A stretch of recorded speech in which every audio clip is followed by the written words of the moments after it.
খাই আলাম, খাইতে খাইতে আপা মনি চলে আসবে। ওকে আচ্ছা। আকবর, জি আপা। চার সালে বিস্কিট দাও না কেন? শুরুতেই গলদ। প্রথম দিন এসে আমার বই নষ্ট করে ফেলেন, এখন কি পড়বো? Sorry, extremely sorry. সরি বললেই সবকিছু সলভ হয়ে যায়, এত ইজি। আচ্ছা আমি পরিষ্কার করে দিই। পরিষ্কার করা তো আপনার কাজ না। আকবর, জি আপা। যা পড়ান। এখন কি করব? পড়াবেন? হ্যাঁ ঠিক আছে। স্যার, আজকে আমার পড়ার মুড নাই, আপনি চলে যান। কোথায় গেছে মুড? মানে কতক্ষণে ফিরতে পারে মনে হয়? মুড আর আজকে আর আসবে না। আজকে আর আসবেই না? কি হলো, বসে আছেন কেন? যান। হ্যাঁ যাই, না হলে আকবরের মতো আমার নাম ধরে ডাক দিবে আবার। আসি। আচ্ছা, তোর নতুন স্টুডেন্টের খবর কি? ভালো না, মনে হয় না স্টুডেন্টের বেশি দিন পড়াইতে পারবো। কেন? 2 দিন হয়ে গেছে, এখনো বই খুলতে পারি নাই। এটা পড়তেই চায় না, পিচ্ছি কিন্তু ধান না মরিচের মতো। কথার কি জাজ ওরে বাবা। আপনি 6 মিনিট 37 সেকেন্ডস লেট। কয় মিনিট কত সেকেন্ড? 6 minute 37 seconds. ঘড়িটার ব্যাটারি নষ্ট হয়ে গেছে তো তাই। ঘড়ির সাথে লেট হওয়ার কানেকশন কি? না না, ঘড়ির সাথে লেট হওয়ার কোনো কানেকশন নেই, বাসের সাথে আছে। আমি বাসে করে আসছি তো ট্রাফিক জ্যাম ছিল। বাসে? আপনার গাড়ি নেই? আমার গাড়ি থাকলে তোমাকে টিউশনি করাতাম না। তাই তো। এই মামা, মামাকে ডাকছো কেন? চলেন। কোথায় যাব? আগে চলেন, তারপর বুঝবেন। চলেন। কোথায় বসবো? এখানে। এখানে কেন বসবো? আমার এখানেই পড়তে ইচ্ছা করছে আজকে, এখানে। এইখানে পড়বে তুমি? মাই গড। এখন স্যার হিসেবে আপনার দায়িত্ব আমাকে পড়ানোর। কিন্তু তুমি যা শুরু করছো এভাবে তো আমি তোমাকে পড়াইতে পারবো না। আমি চিটাগং ইউনিভার্সিটি পড়তে চাই, ঢাকা ইউনিভার্সিটিতে না। হুট করে তুমি ঢাকা থেকে চিটাগং ইউনিভার্সিটি কেন শিফট করতে যাচ্ছ? স্যার, আমার বয়ফ্রেন্ড চিটাগং ইউনিভার্সিটিতে পড়ে, বুঝতেই তো পারছি। কার বয়ফ্রেন্ড? আমার। হোয়াট? পিচ্ছি মেয়ের বলে বয়ফ্রেন্ড আছে? পিচ্ছি? আমি পিচ্ছি না। না তুমি পিচ্ছি না, তোমার বয়ফ্রেন্ড পিচ্ছি। শোনো, তোমার এখন পড়াশোনা করার বয়স, প্রেম করার বয়স না। স্যার, জেনজিরা পড়াশোনা আর প্রেম দুইটা একসাথেই মেনটেন করতে পারে। আর আপনি আজকে থেকে আমাকে চিটাগং ইউনিভার্সিটির অ্যাডমিশনের জন্য পড়াবেন, ঢাকা ইউনিভার্সিটির জন্য না। আমি তোমাকে চিটাগং ইউনিভার্সিটির জন্য পড়াতে পারবো না। আপনি না পারলেও আপনার পড়াতেই হবে। আমি বাধ্য না। আপনি বেনিফিট পাবেন। ছি ছি রা, আমি তোমার স্যার। স্যার, অন্য কিছু ভাববেন না, আমি আপনাকে টাকা বাড়িয়ে দিব। পিচ্ছি মেয়ে আমাকে টাকার লোভ দেখাচ্ছে।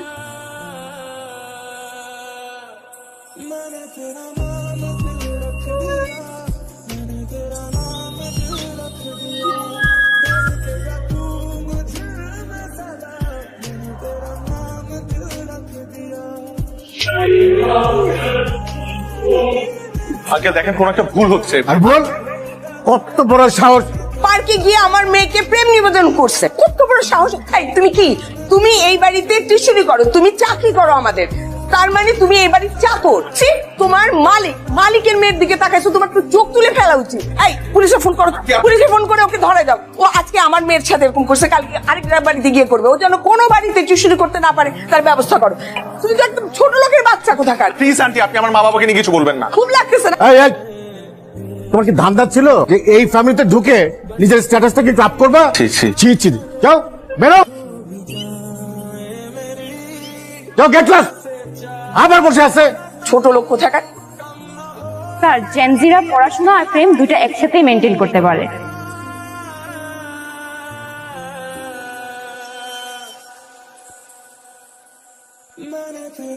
ম্যাডাম, আপনি কার কাছে যাবেন? আমি রিফাত স্যারের কাছে যাব। ম্যাডাম, তার পারমিশন ছাড়া তো আমি আপনাকে যেতে দিতে পারি না। আমি বেশি সময় নিব না। কি হয়েছে এখানে? রিফাত কি হয় আপনার? Boyfriend, husband?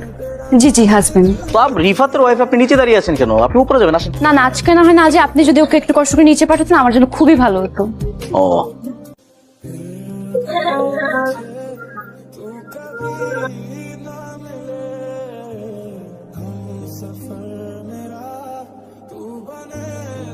কি সমস্যা আপনার?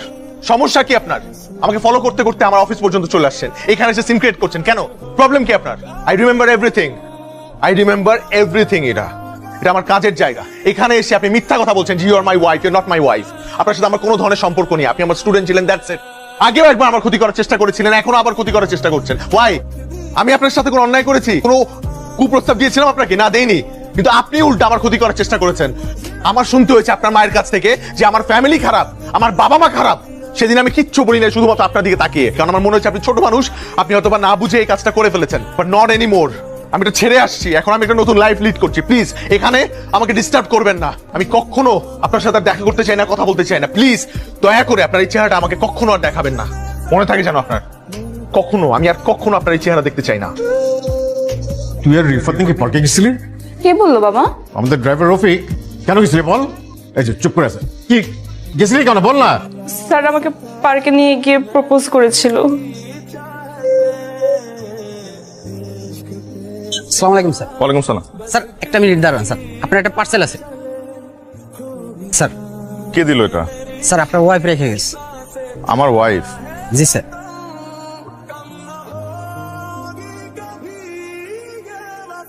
আপনি 6 মিনিট 37 সেকেন্ডস লেট। 6 মিনিট কত সেকেন্ড? 6 minute 37 seconds. আপনার তো 5টা আসার কথা। ঘড়িটার ব্যাটারি নষ্ট হয়ে গেছে তো তাই। স্যার, নিজের স্বার্থে আপনাকে মিথ্যা অপবাদ দেওয়ার জন্য আমি ভীষণভাবে অনুতপ্ত। বিশ্বাস করেন এই প্ল্যানটা আমার না, পুরো প্ল্যানটা ছিল আমার বয়ফ্রেন্ডের। আরে কংগ্রাচুলেশনস, তুমি আঙ্কেলের সাথে কথা বলো, আমার মনে হয় সে রাজি হবে। বাবা এক কথার মানুষ, আমার তো ভয় করছে, দেখি কি হয়। আর শুনো, তোমার জন্মদিনের প্ল্যান কি? তুমি নাই কি আর প্ল্যান হবে? তুমি থাকলে হয়তো কোনো একটা বার্থডে প্ল্যান করতাম। আচ্ছা ঠিক আছে। তারপর আমার বয়ফ্রেন্ডকে ওর বার্থডেতে সারপ্রাইজ দিতে আমি নিজে চট্টগ্রাম রওনা দিই। সেখানে গিয়ে আমি দেখতে পাই নিয়েন যাবেদের বাসা আইতালে আইর। Happy birthday. থ্যাংক ইউ, কিন্তু তুমি এখানে? তোর বার্থডে সারপ্রাইজ দিতে আসছি। না না, সেটা ঠিক আছে, কিন্তু নিচে একটা কফি শপ আছে, বুঝছো? খুব ভালো, তুমি এখানে 10 মিনিট বসে, আমার একটা ফ্রেন্ড আসছে, তোদের জাস্ট বিদায় দিয়ে আমি চলে আসতেছি। নিচে কে আসছে? আমি ইরা। আর তুমি? আমি শান্ত। তোমার এক্স?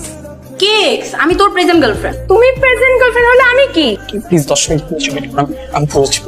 তুমি কি বুঝাবা? ইরা, তুমি বুঝাচ্ছ?